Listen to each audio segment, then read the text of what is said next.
الحمدللہ والصلاة والسلام علی رسول اللہ صلی اللہ علیہ وسلم وعلی آلہ وصحبہ اجمعین ومن تبعہم بإحسان الی یوم الدین اما بعد رب اشرح لی صدری ویسر لی امری واحلل عقدۃ من لسانی یفقهوا قولی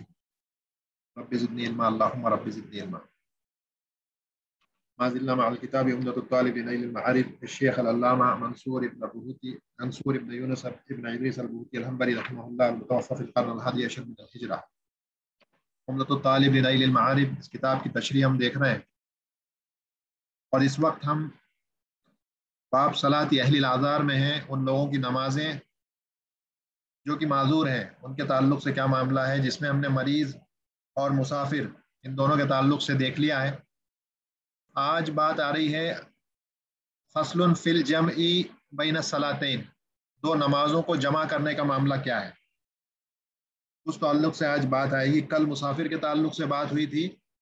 اور ہم نے دیکھا تھا کہ مسافر جو ہے جب کسی سفر مباح پر ہوگا اور تقریباً 80 کلومیٹر سے زیادہ کا سفر اگر وہ طے کرنے والا ہے یا کسی ایسی جگہ جانے والا ہے جس کا فاصلہ اس کے مقام سے 80 کلومیٹر کی دوری پر ہے، تو اس آدمی کے لیے جائز ہے کہ یہ نماز کو قصر کر کے پڑھے اور 4 رکعت والی نمازوں کو 2 رکعت کر کے پڑھے گا. اور افضل یہ ہے کہ آدمی اس رخصت کا اہتمام کرے اور اس رخصت کا فائدہ اٹھائے جو اللہ نے اس کو دیا ہے. مطلب وہ 4 رکعت کی جگہ 2 رکعت نماز پڑھے سفر کے دوران، یا سفر میں تو پڑھے گا ہی، اس کے بعد جب اس جگہ پر پہنچ جائے جہاں اس کو جانا ہے تو وہاں پر بھی اگر اس کا رکنا 4 دن سے کم ہے اور اس کو معلوم ہے کہ وہ 4 دن وہاں نہیں رکے گا تو اس صورت میں وہ قصر نمازیں پڑھے گا. اور اگر اس کے پاس کوئی مدت کی جو ہے تعین نہیں ہے اور اس کو نہیں پتا ہے کہ اس کو یہاں پہ کتنا ٹھہرنا ہے، تو پھر اگرچہ کہ 1 سال بھی رکے گا تو وہ قصر کر کے ہی پڑھے گا. تو یہ چیزیں ہم نے کل دیکھی تھی. آج بات آ رہی ہے جیسے بات ہوئی 2 نمازوں کو جمع کرنے کا بیان کہ کن صورتوں میں نمازوں کو جمع کر کے پڑھا جا سکتا ہے. طبعاً یہ باتیں جو ہیں مذہب حنابلہ کے مطابق ہیں، لیکن جیسے کہ پہلے بھی بات ہوئی ہے کہ سب سے زیادہ اقرب سنت سے اگر کوئی مذہب ہے تو وہ مذہب حنابلہ ہے. باوجود اس کے کئی بار کچھ باتیں سنت سے ٹکراتی بھی ہیں، تو اس وقت ہمارا موقف یہی رہتا ہے کہ ہم سنت کو تھامیں اور مذہب کی اس بات کو چھوڑ دیں. تو اس فصل میں کہتے ہیں کہ یجوز الجمع بین الظہرین و بین العشاءین فی وقت احداہما بسفر قصر، کہ سفر قصر جب رہے گا، یعنی مسافر جو ہے اس مسافر کے لیے مطلقاً نمازوں کو جمع کر کے پڑھنے کی اجازت ہے دوران سفر. تو کہتے ہیں یجوز الجمع بین الظہرین، الظہرین سے مراد ہے ظہر اور عصر، اور بین العشاءین تو عشاءین سے مراد ہے مغرب اور عشاء. تو جائز ہے مسافر کے لیے جو کہ سفر قصر پہ، یعنی قصر سے کم سفر ہے 50 60 70 کلومیٹر یعنی 80 کلومیٹر سے کم ہے، تو پھر وہاں وہ جمع نہیں کر سکتا. لیکن 80 کلومیٹر سے زیادہ کا سفر ہے جیسے بات گزری، تو پھر مسافر کے لیے جواز ہے کہ وہ ظہر عصر کو جمع کر کے پڑھے گا، چاہے تقدیم کے ساتھ چاہے تاخیر کے ساتھ، یعنی کہ ظہر اور عصر کو ظہر کے وقت بھی ادا کر سکتا ہے ایک ساتھ، اور ظہر اور عصر کو عصر کے وقت بھی جمع کر کے پڑھ سکتا ہے. اسی طرح سے عشاء کا معاملہ ہے کہ جمع کرتا ہے اگر وہ تو مغرب کے وقت بھی دونوں کو چاہے تو جمع کر کے پڑھ لے، تقدیم یا تاخیر کے ساتھ عشاء کے وقت بھی مغرب اور عشاء کو جمع کر کے پڑھ سکتا ہے ایک ساتھ. تو اسی چیز کو بیان کیا ہے کہ دونوں میں سے کسی ایک کے وقت پر ان نمازوں کو جمع کر کے پڑھ سکتا ہے جب وہ سفر قصر پر ہو، تو یعنی ایسے سفر پر جو کہ 80 کلومیٹر سے زیادہ کا ہے. اور کہتے ہیں کہ اذا جاز القصر جاز الجمع، یعنی کہ جب بھی قصر جائز ہو جائے گا اس صورت میں جمع کر کے نمازوں کو پڑھنا بھی جائز ہوتا ہے. یہ فائدہ ہے اذا جاز القصر جاز الجمع، جب قصر کرنا جائز ہے تو اس صورت میں جمع کر کے پڑھنا بھی جائز ہے، اور یہ صورت مسافر کے لیے صحیح ہوتی ہے. کہتے ہیں ولی مریدین، اسی طرح سے مریض کا جو معاملہ ہے، ولی مریدین یلحقہ بترکہ مشقہ، اسی طرح سے اس مریض کے لیے بھی کہ یہ مریض اگر اسے مشقت ہو نمازوں کو اپنے وقت پر ادا کرنے سے، نمازوں کو اپنے وقت پر ادا کرنے کی وجہ سے اگر اس مریض کو کوئی مشقت ہو تو اس صورت میں یہ مریض بھی نمازوں کو جمع کر کے ادا کر سکتا ہے، یعنی ظہر اور عصر کو جمع کر لے گا اور عشاء اور مغرب کو جمع کر لے گا۔ جیسے بات گزری ہے، مذہب حنابلہ جو ہے سب سے زیادہ اسہل ہے نمازوں کو جمع کرنے کے معاملے میں۔ چھوٹ کئی لوگوں کو انہوں نے دے رکھی ہے، مسافر کے لیے بھی، ایسے مریض کے لیے بھی یہاں پہ ہے کہ اگر اس کے لیے مشقت بہت زیادہ ہو جاتی ہے،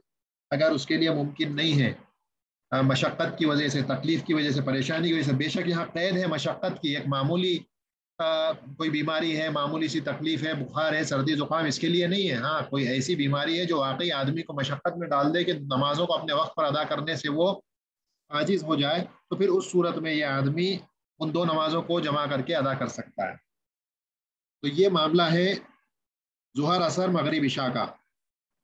اب ایک خاص حکم آ رہا ہے جو ہے مغرب اور عشاء کے تعلق سے، کہتے ہیں وہ بین العشاءین لمطر، خاص طور سے عشاء جو ہے، مغرب اور عشاء ہے، ان کا جمع کرنے کے تعلق سے جو بات ہے وہ یہ ہے کہ یہ نماز بارش کی وجہ سے بھی جمع کر کے ادا کی جا سکتی ہے۔ اور سعودی عرب میں تو میں نے دیکھا بھی ہے کہ جب تھا بارش 2019 میں کافی ہو رہی تھی، تو اس صورت میں امام جو ہے ان کو اختیار رہتا ہے کہ وہ جو ہے اندازہ لگائیں، اور چاہیں تو وہ مغرب کے وقت اگر بارش تیز ہے تو وہ نمازوں کو جمع کر کے ادا کروا سکتے ہیں، اور نماز ہوئی بھی تھی اس طرح سے۔ تو بین العشاءین، مغرب اور عشاء کو جمع کر کے آدمی صرف یہ جو مطر ہے، مطر کی حالت میں کرے گا، یعنی کہنے کا مقصد یہ ہے کہ ظہر کی نماز اگر شدید بارش بھی ہوگی تو اس صورت میں بھی جمع کر کے آدمی نہیں پڑھ سکتا۔ یہ غیر مسافر کے لیے بھی ہے، اسی لیے اس کو الگ سے بیان کیا ہے۔ مثلا کوئی آدمی ہے، مقیم بھی ہے، لیکن بارش بہت زیادہ ہے، تو اس صورت میں مغرب اور عشاء کو جمع کر لے گا وہ۔ لیکن بارش زیادہ ہے، دن کا وقت ہے، تو اس صورت میں آدمی ظہر اور عشاء کو بارش کی وجہ سے جمع نہیں کر سکتا، اسی لیے اس کو الگ سے بیان کیا ہے کہ بین العشاءین لمطر یبل الثیاب وتوجد معه مشقہ۔ اب یہاں پر قید لگا دی بارش کس کے ساتھ بھی، کہ بارش کیسی ہو، تھوڑے بہت چھینٹے آئیں گے تو اس کی وجہ سے جمع کرنے کا حکم نہیں ہے۔ ہاں ایسی بارش ہو کہ یبل الثیاب، یبل الثیاب سے مراد یہ ہے کہ بارش اتنی زیادہ ہو کپڑے گیلے ہو جائیں، اور آدمی اگر اپنے کپڑوں کو نچوڑے تو پانی گرے اس میں سے، اسے کہتے ہیں یبل الثیاب، یعنی کپڑے اس طرح سے گیلے ہو جائیں کہ اگر آدمی اس کو نچوڑے تو اس میں سے پانی گرے۔ اتنا زیادہ بارش اگر ہوتی ہے تو اس صورت میں امام کو اختیار ہے، وہ چاہیں تو مغرب اور عشاء کو تقدیم کے ساتھ پڑھوا دیں گے، تاخیر کے ساتھ نہیں، صرف تقدیم کے ساتھ۔ تو مغرب کے وقت دونوں نمازوں کو جمع کر کے پڑھا جا سکتا ہے، یہ امام کا اختیار ہے، امام چاہیں گے تو یہ فیصلہ لیں گے۔ کسی آدمی کے لیے حق نہیں ہے کہ امام کو مجبور کرے، بارش ہو رہی ہے امام سے کہے کہ چلیے اس کو اپن جمع کر دے دیں، نہیں، کسی آدمی کا، کسی جو ہے مقتدی کا، کسی مصلی کا، کسی معموم کا یہ حق نہیں ہے، اس کو اختیار نہیں ہے کہ امام کو جا کے کہے کہ جمع کروائیے۔ یہ امام کا جو ہے اپنا معاملہ ہے، امام سلطان ہے مسجد کا، اور وہ فیصلہ کرے گا کہ جمع کرنا ہے یا نہیں کرنا ہے۔ مثلا کبھی یہ بھی ہو سکتا ہے کہ بارش کم ہو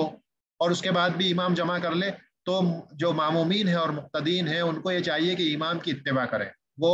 جیسا کر رہے ہیں ویسا کریں، نماز ان کے پیچھے پڑھیں، اگرچہ کہ جمع کر کے بھی پڑھا رہے ہیں، آپ دیکھ رہے ہیں کہ باہر صرف چھینٹے آ رہے ہیں لیکن امام جو ہے جمع کر کے پڑھوا رہے ہیں، اس صورت میں آدمی جو دوسری نماز پڑھے گا مغرب کے بعد، عشاء جب امام پڑھوائیں گے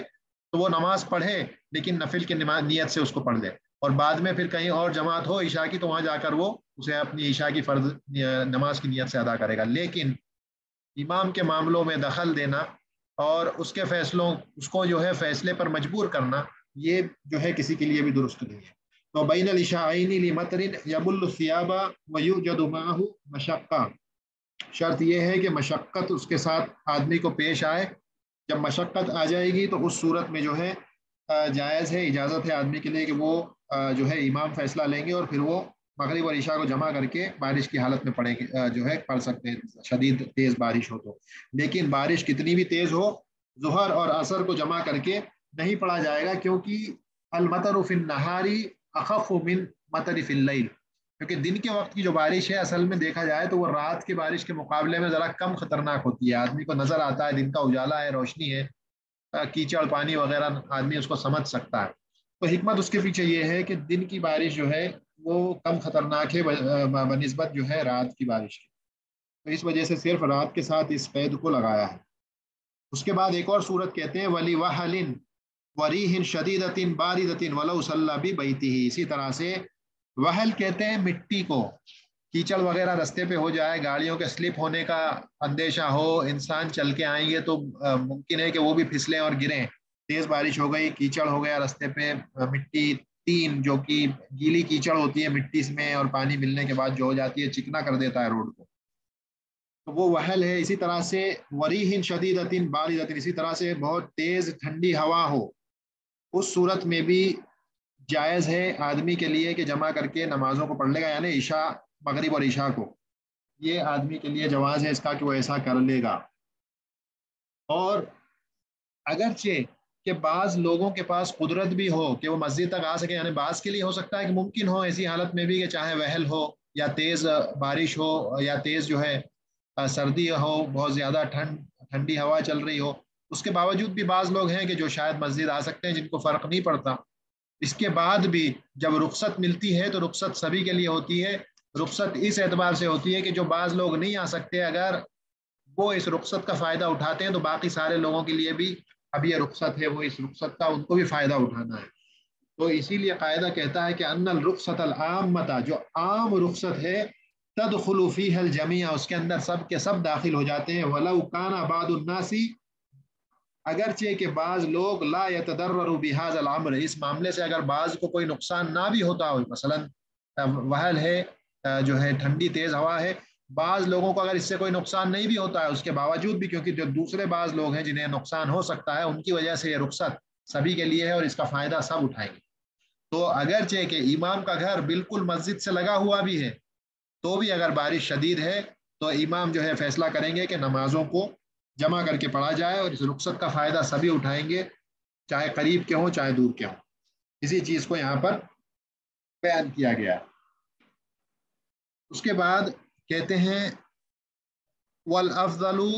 فعل الارفق به من تاخیر و تقدیم فان استویا فتاخیر افضل ويرتب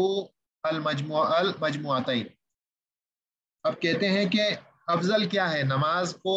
یعنی جب جمع کریں گے تو تاخیر بہتر ہے یا تقدیم بہتر ہے، یعنی ظہر اثر کو جمع کر کے پڑھنا ہے تو کیا ظہر کے وقت پڑھیں گے یا اس کو اثر کے وقت جمع کر کے پڑھیں گے، کیا بہتر ہے؟ تو کہتے ہیں سچویشن پہ ڈیپینڈ کرتا ہے، جیسی حالت ہوں گے اس حساب سے آدمی فیصلہ کر لے۔ مثلا ایک آدمی ہے جسے جو سفر پر نکل رہا ہے ظہر کی اذان سے پہلے، تو پھر یہ آدمی، اس آدمی کے لیے ارفق کیا ہے، بہتر کیا ہے کہ وہ اثر کے وقت دونوں کو جو ہے تاخیر کے ساتھ کمبائن کر کے پڑھے، کیونکہ ابھی سفر پہ نکلا ہے، سفر کرے گا، اس کے بعد جب وقت اثر کا ہو جائے گا تو ظہر اثر جمع کر کے پڑھ لے گا۔ یا اسی طرح سے اس کا الٹا بھی ہو سکتا ہے، آدمی جو ہے اذان کے بعد نکلے، اثر کے یعنی کہ اذان ہو گئی ہو ظہر کی اور اس کے بعد نکلے، تو اس صورت میں آدمی سفر پر نکل چکا، اذان کے بعد نکل رہا ہے، تو اب اس صورت میں یہ آدمی سفر پر نکلے گا اور تقدیم کے ساتھ ظہر اور اثر کو ایک ساتھ پڑھ لے گا سفر میں جب راستے میں ہوگا، یعنی اثر کے وقت سے پہلے۔ فَإِنِ اسْتَوَيَا، اگر دونوں حالتیں برابر ہوں، یعنی آپ کے لیے دونوں ہی حالتیں برابر ہوں، چاہے تقدیم اور تاخیر والی حالت، اب دونوں برابر لیول پہ ہیں، آپ فیصلہ نہیں کر پا رہے کہ کون سی بہتر ہے، دونوں میں آپ کو فائدہ نظر آ رہا ہے، تو اس صورت میں کہتے ہیں فَتَأْخِيرٌ أَفْضَلُ، تو ایسی صورت میں تاخیر افضل ہے، یعنی ایسا نہیں ہے کہ تقدیم سے پڑھنا جو ہے صحیح نہیں ہوگا، لیکن افضل کیا ہے، کہتے ہیں تاخیر۔ اس کی وجہ یہ ہے کہ تاخیر کے ساتھ پڑھنے میں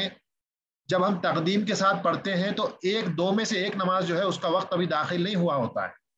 جیسے ظہر اور عصر کی اگر تقدیم سے پڑھیں گے تو عصر کا وقت داخل نہیں ہوا ہے، وقت سے پہلے ادا کر رہے ہیں عصر کو، اجازت ہے وہ الگ بات ہے، لیکن وقت سے پہلے ادا کر رہے ہیں، لیکن تاخیر سے جب پڑھیں گے تو ایک بات پکی ہے کہ دونوں نمازوں کا وقت داخل ہو چکا، تو اسی لیے کہتے ہیں کہ زیادہ بہتر یہ ہے کہ آدمی جب دونوں معاملے برابر ہوں تاخیر اور تقدیم کے، کہ دونوں صورتوں میں آدمی کے برابر نظر آ رہا ہے معاملہ، تو اس صورت میں جو افضل ہے وہ یہ ہے کہ آدمی تاخیر سے پڑھ لے۔ وَيُرَتِّبُ مَجْمُوعَتَيْنِ، اور یہ جو نمازیں ہیں جو جمع کر کے پڑھی جاتی ہیں یہ ترتیب سے پڑھی جائیں گی، یعنی ظہر اور عصر اگر آدمی پڑھتا ہے تو پہلے ظہر پڑھے گا اس کے بعد عصر پڑھے گا، یعنی عصر پہلے نہیں پڑھ سکتا ظہر بعد میں نہیں پڑھ سکتا، اگرچہ کہ عصر کے اگر تاخیر سے بھی پڑھ رہا ہے، عصر کا وقت داخل ہوا ہے تو یہ نہیں کہے گا کہ چلو یہ وقت داخل ہو گیا ہے پہلے عصر پڑھ لوں پھر ظہر پڑھوں گا، نہیں، پہلے ظہر پڑھنا ہے، اس کے بعد میں عصر پڑھنا ہے، یعنی ترتیب کے ساتھ ہی یہ نمازیں جو جمع ہوتی ہیں ان کو ترتیب کے ساتھ ہی پڑھا جاتا ہے۔ اب جو بات آ رہی ہے وہ یہ ہے کہ جب تقدیم کے ساتھ نمازوں کو پڑھا جائے گا تو اس کی شرطیں کیا ہیں؟ تین یا چار شرطیں وہ یہاں پر بیان کر رہے ہیں کہ جب تقدیم کے ساتھ پڑھیں گے تو کیا شروط ہیں۔ اسی طرح سے اگلی جو 3 سطروں کے بعد جو لائن آ رہی ہے اس میں جو ہے تاخیر کے ساتھ پڑھیں گے تو کیا شرطیں ہیں، اس کو وہ بیان کر رہے ہیں۔ کہتے ہیں وَإِن جَمَعَ تَقْدِيمًا اشترط نیت الجمع عند احرام الاولی، یہ پہلی شرط ہے کہ اگر تقدیم کے ساتھ پڑھنا ہے تو پھر جمع کی نیت، یعنی دو نمازوں کو جو جمع کرنا ہے اس کی نیت پہلی جو نماز پڑھی جائے گی اس کی تکبیرۃ الاحرام کے وقت کی جائے گی۔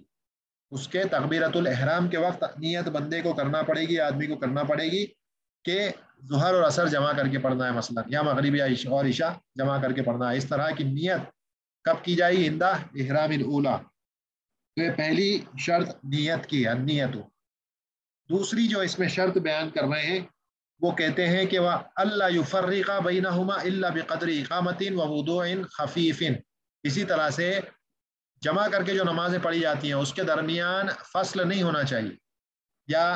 جس کی بات آگے آئے گی کہ فَيَبْطُلُ بِرَاتِبَةٍ بَيْنَهُمَا، اگر کوئی مثلا ظہر اور عصر جمع کر کے پڑھ رہا ہے تو ظہر پڑھنے کے بعد جو 2 راتبہ نمازیں ہیں، 2 سنت نمازیں ہیں، 2 سنت رکعتیں ہیں، اس کو ظہر اور عصر کے درمیان نہیں پڑھ سکتا آدمی۔ اگر پڑھتا ہے تو اب اس کا یہ جمع کرنا باطل ہو گیا، وہ جمع نہیں کر سکتا۔ تو اگر جمع کر کے آدمی پڑھتا ہے تو ظہر اور عصر اور اسی طرح سے مغرب اور عشاء ان کے درمیان کوئی بھی جو ہے راتبہ نماز جو ہوتی ہے سنت نمازیں نہیں پڑھے گا، مباشرتاً ظہر پڑھے گا اور اس کے فوراً بعد عصر پڑھ لے گا آدمی۔ تو اسی لیے بیان کرتے ہیں وَأَلَّا يُفَرِّقَ بَيْنَهُمَا إِلَّا بِقَدْرِ إِقَامَةٍ، صرف اتنا کہ اقامت دی جا سکے اتنا وقت، یا اسی طرح سے مثلا کسی کا وضو ٹوٹ گیا ہے تو بس وضو بنانے کے لیے جو خفیف طریقے سے جلدی جلدی مجزی جو وضو ہوتا ہے وہ بنا کے واپس آ جائے، بس اتنا جو ہے فصل ہوگا تو چلے گا۔ اس سے زیادہ مثلا جتنا وقت نفل نمازیں 2 رکعت پڑھنے کو لگتا ہے اتنا وقت اگر آپ نے دے دیا تو پھر یہ آپ کی جو نماز جو جمع ہے اس کو یہ باطل کر دے گا، وہ جمع کر کے آپ نمازیں پھر نہیں پڑھ سکتے۔ تو یہ دوسری شرط ہے کہ فصل نہ ہو، یعنی عدم التفریقی بین الصلاتین، تفریق اور فصل جو ہے دونوں نمازوں کے درمیان نہیں ہونا چاہیے، یہ دوسری شرط ہے۔ اس کے بعد یہ تیسری اور چوتھی شرط جس کو بیان کر رہے ہیں، اصل میں اس کو ایک کر کے بھی بولا جا سکتا ہے لیکن پہلے جیسا لکھا ہے اس کو دیکھ لیں۔ وَوُجُودُ الْعُذْرِ عِنْدَ افتتاحِهِمَا وَسَلَامِ الْأُولَى وَاسْتِمْرَارُهُ إِلَى فَرَاغِ الثَّانِيَةِ، جو عذر تھا مثلا سفر ہے، مرض ہے یا مطر ہے، بارش ہے، یہ جو وجود ہے یہ جو عذر کا، جیسے کہ میں نے کہا سفر ہے یا مرض ہے، بیماری ہے یا بارش ہے، یہ قائم رہنا چاہیے، موجود ہو افتتاح کے وقت، یعنی جب نماز آپ شروع کر رہے ہیں، آپ جب تکبیرۃ الاحرام کہیں گے اس وقت یہ وجود موجود ہو، آدمی سفر میں ہو، اسی طرح سے آدمی بیمار ہو، اسی طرح سے بارش ہو رہی ہو، اس وقت جو ہے یہ عذر موجود ہونا چاہیے جب آپ تکبیرۃ الاحرام کہیں گے۔ وہ سلام الاولی، اسی طرح سے پہلی جو سلام پھیریں گے، جو پہلی نماز پڑھ رہے ہیں اس کے سلام اس وقت تک، یعنی یہ عذر رہنا چاہیے۔ اور اسی طرح سے واستمرارہ الی فراغ الثانیہ، اور یہ جو عذر ہے یہ کنٹینیو رہنا چاہیے، آپ کی جب دوسری نماز ہوگی اس سے پوری طرح سے آپ فارغ ہو جانا، اس کا بھی سلام پھیر لیں، تب تک یہ عذر باقی رہنا چاہیے۔ یعنی ان شارٹ یہ 3 اور 4 کو ملا دیں تو وجود عذر عند افتتاحہما واستمرارہ الی فراغ الثانیہ، یعنی کہ شروعات سے لے کے آخر تک جو عذر ہے وہ باقی رہنا چاہیے۔ یعنی آپ سفر میں ہیں، اگر مثلا آپ سفر میں ہیں اور ایروپلین میں ہیں مثلا فار ایگزامپل، تو ایروپلین میں جب آپ ہیں تو ظہر اور عصر کو آپ جمع کر کے پڑھنے کی اجازت ہے، کیونکہ آپ ایروپلین میں ہیں، آپ کا یہ جو سفر قصر والا ہے، مباح سفر ہے، آپ 2 نمازوں کو جمع کر کے پڑھ سکتے ہیں۔ اب جو سفر ہے وہ باقی رہنا چاہیے اول تو، مثلا یہ کہ جب آپ، ایسا نہیں ہونا چاہیے کہ آدمی نے ظہر کی نماز پڑھی، ارادہ کیا کہ جمع کر رہا ہے، ظہر کی نماز پڑھنا شروع کی، ظہر کی نماز سے سلام پھیر لیا اور سلام پھیرتے ہی ایروپلین لینڈ کر گیا۔ اب یہ کیونکہ لینڈ ہو گیا ہے، اب یہ آدمی سفر میں نہیں ہے، عذر ختم ہو گیا، وجود نہیں رہا عذر کا، تو اب یہ آدمی جمع کر کے نہیں پڑھ سکتا. اب اس کو چاہیے کہ یہ جگہ پر جب اترے گا تو وہاں پہ اس کو پوری نماز پڑھنی پڑے گی. اگلی نماز جو ہوگی اس کے وقت پر عصر کی نماز کو اس کے وقت پر پوری پڑھے گا وہ آدمی جس مقام پہ پہنچ گیا ہے, ڈیپینڈنگ آن کہ اس کا ارادہ کیا ہے, اپنے گھر واپس لوٹا یا کسی تیسری جگہ گیا ہے, وہ ساری صورتوں کو دیکھتے ہوئے, لیکن جمع یہ نہیں پڑھ سکتا. تو عذر کا باقی رہنا. اسی طرح سے مثلا دوسری اس کو کہا ہے واستمرار الی فراغ ثانیۃ, دوسری نماز سے پوری طرح فارغ ہو جائے, سلام پھیر لے, جو عصر کی نماز ہے مثلا. اب آدمی ایروپلین میں ہے, عصر ظہر کی نماز پڑھ لی اس نے, اور عصر کی نماز کی نیت باندھ لی, ایک رکعت ہو بھی گئی, ایروپلین لینڈ کر گیا. اب یہ جو نماز ہے تخفیف کے ساتھ جلدی جلدی پڑھ لے گا, یہ نماز عصر کی نہیں ہوگی, اس کو یہ نفل بن جائے گی ایک طرح سے, اور اس کے بعد جگہ پر پہنچ کر کے بعد میں اس کو عصر پڑھنا ہے. کیوں؟ کیونکہ عذر جو ہے وہ ختم ہو گیا تھا, اور یہ ابھی اپنی نماز میں تھا, اس سے فارغ نہیں ہوا تھا, دوسری نماز سے فارغ نہیں ہوا تھا, اور عذر جو ہے اس کا استمرار, اس کی کنٹینیوٹی نہیں رہی, عذر موجود نہیں تھا, اس وجہ سے اب اس کا جمع کر کے پڑھنا بھی درست نہیں ہے. یہ جو نماز جو پڑھ رہا تھا وہ نفل میں تبدیل ہو جائے گی, اور بعد میں جگہ پر پہنچنے کے بعد وہ جو ہے اس نماز کو ریپیٹ کرے گا جب اس کا وقت آئے گا. یہی چیز یہاں پر بیان کی گئی ہے. اس کے بعد کہتے ہیں اگلی جو بات بیان کر رہے ہیں وہ کر رہے ہیں ان لوگوں کے تعلق سے کہ جو تاخیر کے ساتھ نماز کو پڑھتے ہیں, کہ اگر تاخیر کے ساتھ پڑھنا ہے, مثلا جمع نمازیں ہیں اور تاخیر کے ساتھ دوسری نماز کے وقت پہ پڑھنا ہے, تو ان کے لیے شرطیں کیا ہیں؟ تو یہ کچھ 2-3 شرطیں بیان کر رہے ہیں. کہتے ہیں وہ ان جمع تاخیراً, اگر دو نمازوں کو تاخیر کے ساتھ پڑھتے ہیں جمع کر کے, اشترط نیت الجمع فی وقت الاولی قبل ضیقہ عن فعلها, کہ آدمی کو پہلی نماز جب جیسے ہی وقت نماز یعنی ظہر کا وقت داخل ہوگا اسی وقت اس کو نیت کر لینی پڑے گی, کہ یعنی نیت سے مراد یہ نہیں کہ آدمی زبان سے اس کو ادا کرے, دل میں نیت کرے گا کہ میں یہ 2 نمازیں ظہر اور عصر کی تاخیر کے ساتھ پڑھوں گا. ایسا اس لیے ہے کہ اگر آدمی یہ نیت نہیں کرتا ہے تو ایک طرح سے وہ کوتاہی برت رہا ہے نمازوں کے ساتھ, کیونکہ اگر نیت نہیں ہے تو فوری طور پر جیسے وقت ہو جائے نماز کو ادا کر دینا ہے. ظہر کا وقت ہو گیا, ظہر کی نماز ادا کرنی ہے آدمی کو, تو اس میں کوتاہی آئے گی بندے کی اگر وہ نیت اس وقت نہیں کرتا اور بعد میں آخر میں جا کے نیت کرتا ہے کہ میں جمع کر کے پڑھوں گا ظہر اور عصر کو. تو یہاں پر اس آدمی کی کوتاہی جھلک کر آتی ہے کہ اگر تجھے جمع کرنا ہی تھی تو نیت تب کیوں نہیں کی. تو اسی لیے تاخیر کے ساتھ اگر پڑھنا ہے تو شرط یہ ہے کہ آدمی جمع کی نیت کب کرے گا؟ جیسے ہی پہلی نماز کا وقت داخل ہوگا نیت کر لے گا, پڑھے گا نہیں, نیت کر لے گا دل میں کہ ظہر عصر کی میں تاخیر کے ساتھ عصر کے وقت پڑھوں گا. اور یہ نیت کب کرنا ہے؟ قبل ضیقہ عن فعلها, یعنی اس سے پہلے کرنا ہے کہ مثلا صرف اتنا ہی وقت بچے جتنے وقت میں ظہر کی نماز ادا ہوتی ہے. مثلا ظہر کی نماز ادا کرنے کو اگر 10 منٹ لگتے ہیں کسی آدمی کو, تو اگر 10 منٹ سے کم وقت بچا ہے اس نماز کے ادا کرنے میں, یعنی ظہر کے نماز کو ادا کرنے میں اور عصر میں صرف 10 منٹ کا وقت بچا ہے, تو اب یہ آدمی اس وقت میں جب داخل ہو جائے گا تو اب اس کے لیے جمع نہیں ہے, کیونکہ ہم نے کل دیکھا تھا جب مسافر کی نماز کے تعلق سے پڑھ رہے تھے کہ وقت اتنا کم بچے کہ آدمی جو ہے قصر میں جب ہم کل بات کر رہے تھے کہ وقت صرف اتنا بچے کہ آدمی ظہر کی نماز بس ادا کر سکتا ہے, اتنا ہی وقت آدمی کے پاس بچے, تو اب وہ آدمی قصر نہیں کر سکتا, اب اس کو تو پوری نماز ہی پڑھنی پڑے گی. کیوں؟ کیونکہ وقت صرف اتنا ہی باقی ہے. اب یہ جو نماز ہے جو کہ ظہر کی ہوتی ہے یہ موسع ہوتی ہے, یہ موسع سے اب جو ہے موسع نہیں رہی ہے نماز, اب یہ موسع سے مضیق ہو گئی. وہ ہم نے کل بات کی تھی, تو وہی معاملہ یہاں پر ہے.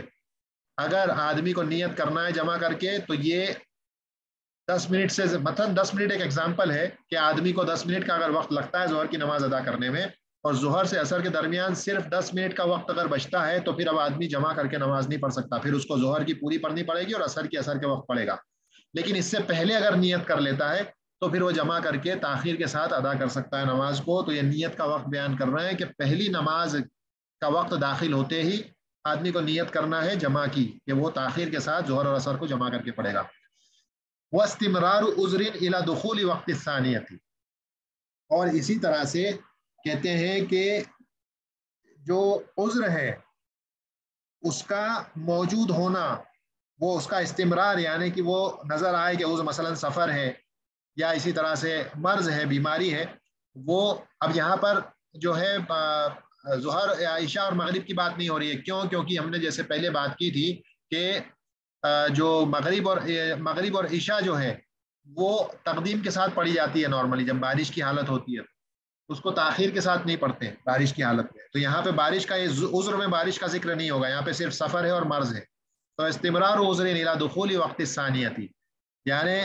جب دوسری نماز کا وقت داخل ہوتا ہے اس وقت تک بارش کنٹینیو چلنی چاہیے، تبھی تو آپ نیت کریں گے جمع کی۔ اگر وہ بارش رہی نہیں یا بارش کو چھوڑ دیتے ہیں، مثلا سفر ہی آپ کا ختم ہو گیا اس سے پہلے، تو اب جمع کر کے پڑھنے کا آپ کے پاس عذر بچتا ہی نہیں ہے۔ جیسے مثلا ایروپلین کا معاملہ ہے کہ ایروپلین آپ کا لینڈ کر جائے اس سے پہلے کہ ظہر کا ٹائم ختم ہو، ظہر کے ٹائم ختم ہونے سے پہلے اگر ایروپلین لینڈ کرتا ہے تو اس کا مطلب آپ جمع کر کے ظہر اثر نہیں پڑھ سکتے، کیونکہ ابھی اثر کا وقت داخل نہیں ہوا، آپ جگہ پر پہنچ گئے، آپ اس کو اپنے وقت پر پڑھیں گے۔ تو اسی لیے شرط یہ لگائی کہ جب تاخیر کے ساتھ پڑھیں گے تو دوسری نماز کے وقت کے داخل ہونے تک عذر موجود ہونا چاہیے، چاہے وہ آپ کا سفر ہو چاہے وہ مرض ہو، وہ عذر رہنا چاہیے۔ تو یہ جو ہے چند باتیں ہیں جس کو مؤلف رحمہ اللہ جو ہے انہوں نے یہاں پر بیان کیا ہے جمع بین الصلاتین کے اندر۔ اس کے بعد اگلی جو بات آ رہی ہے کہ چھوٹا سا ہے وہ صلاۃ خوف کے تعلق سے۔ اصل میں یہ باب بہت زیادہ بڑا ہو سکتا ہے، لیکن کیونکہ یہ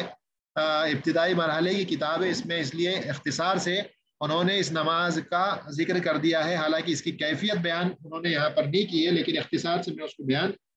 کر دوں گا۔ تو یہ فصل ہے فی صلاۃ الخوفی، فیئر پریئر جو ہوتی ہے خوف کے حالات میں، یعنی جنگ کا معاملہ ہے، اور جنگ کے دوران جو نماز ادا کی جاتی ہے وہ صلاۃ خوف ہے۔ کہتے ہیں صلاۃ الخوفی تجوز کما ورد عنہ صلی اللہ علیہ وسلم، جائز ہے، جواز ہے اس کا صلاۃ خوف کا، جیسا کہ نبی صلی اللہ علیہ وسلم سے وارد ہے۔ وہ یحملو، اب یہ جو طریقہ ہے امام احمد بن حنبل جو ہے رحمہ اللہ، انہوں نے صرف ایک طریقہ اختیار کیا، لیکن اس کے اور بھی کئی طریقے، مثلا 6-7 طریقے، جیسے بات پہلے بھی گزری ہے، بعض علماء نے 14 جو ہے صفتیں بیان کی ہیں صلاۃ خوف کے ادا کرنے کی الگ الگ طرح سے۔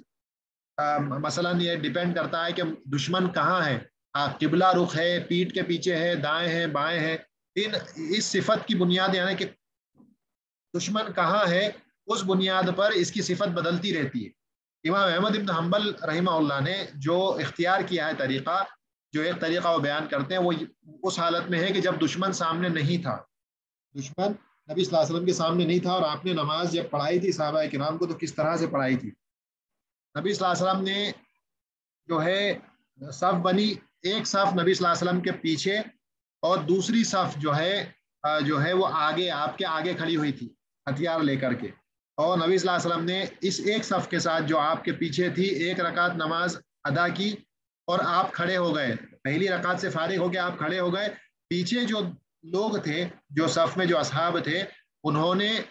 پہلی رکعت پڑھی، اس کے بعد کھڑے ہو کر دوسری رکعت کنپلیٹ کی، تب تک نبی صلی اللہ علیہ وسلم کھڑے رہے دوسری رکعت میں، اور جو پیچھے لوگ تھے انہوں نے سلام پھیر کر کے ہٹ گئے۔ اس کے بعد یہ جو پیچھے والی صف تھی یہ آگے چلی گئی، اور جو آگے والے تھے جنہوں نے ایک بھی رکعت نہیں پڑھی تھی، نبی صلی اللہ علیہ وسلم کے پاس پیچھے آ گئے، اور انہوں نے نبی صلی اللہ علیہ وسلم کے ساتھ پہلی رکعت، یعنی جو نبی صلی اللہ علیہ وسلم کی دوسری تھی وہ ان لوگوں کی پہلی ہو گئی، اور نبی صلی اللہ علیہ وسلم دوسری رکعت پڑھ کے بیٹھ گئے، سلام آپ نے پھیرا، اور یہ جو جماعت تھی جو پیچھے ابھی تھی یہ کھڑے ہو گئے، انہوں نے اپنی بچی ہوئی ایک رکعت پوری کی، سلام پھیر لیا، اور اس طرح سے جو ہے طریقہ جو ہے احمد بن حنبل رحمہ اللہ بیان کرتے ہیں کہ نبی صلی اللہ علیہ وسلم نے اس طرح سے نماز صحابہ کرام رضی اللہ علیہم اجمعین کے ساتھ ادا کی تھی۔ تو یہ ایک طریقہ بیان کرتے ہیں۔ دوسرا طریقہ بھی اس کا بیان کیا جاتا ہے کہ جب دشمن سامنے ہو تو اس کا طریقہ یہ ہے کہ سارے کے سارے لوگ ایک ساتھ نبی صلی اللہ علیہ وسلم یعنی کہ امام کے پیچھے کھڑے ہو جائیں گے جتنے بھی ہوں، اور اس کے بعد یہ نماز ادا کریں گے۔ پہلے 2 رکعت میں جو پہلی صف ہوگی وہ رکوع وغیرہ کرے گی، پیچھے والے لوگ سیدھے کھڑے رہیں گے۔ جب یہ لوگ اپنی پہلی 2 رکعتوں سے فارغ ہو جائیں گے تو یہ پھر کھڑے ہوں گے پوزیشن لے کر، اور باقی جو پیچھے کے 2 رکعت جو پیچھے کی صف ہے وہ بچی ہوئی 2 رکعت امام کے ساتھ ادا کریں گے، یعنی امام پوری 4 پڑھیں گے اور یہ صف 2 کر کے پڑھیں گے، اور اس کے بعد ایک ساتھ سلام پھیر لیں گے۔ تو یہ بھی ایک صفت ہے، اور اس کے علاوہ بہت ساری صفتیں ہیں جو کہ اس ابتدائی مرحلے میں جو ہے ہم اس کی گہرائی میں نہیں جائیں گے، لیکن مقصد کہنے کا یہ ہے کہ نماز کسی بھی صورت میں اس سے جو ہے آدمی کو یعنی ایکسکیوز نہیں ہے، چھوٹی نہیں ہے نماز کسی سے کسی بھی حالت میں، آدمی کو پڑھنا ہے، جنگ جیسے حالات میں بھی پڑھنے کا حکم ہے۔ تو وہی کہتے ہیں صلاۃ الخوف یجوز کما ورد عنہ صلی اللہ علیہ وسلم ویحمل ندبا فیہا ما یدفع به عن نفسه ولا یثقله کسیف، اور اسی میں اس نماز کے ادا کرنے میں یعنی مستحب ہے کہ آدمی ہتھیار وغیرہ لے کر کے نماز پڑھ سکتا ہے، ایسے ہتھیار کہ جو زیادہ وزندار نہ ہو اور اسے مشقت کا سامنا نہ کرنا پڑے، تو آدمی جو ہے ہتھیار لے کر کے نماز پڑھ سکتا ہے۔ ولا یبطلہ کر و فر لحاجت، اسی طرح سے مثلاً آدمی، یہ ابھی تک جو ذکر آیا یہ آدمی جنگ کی حالت میں، لیکن ابھی یعنی دوران جنگ نہیں ہے، لیکن دشمن ہے، آ سکتا ہے، لیکن اب یہ جو بات ذکر کر رہا ہے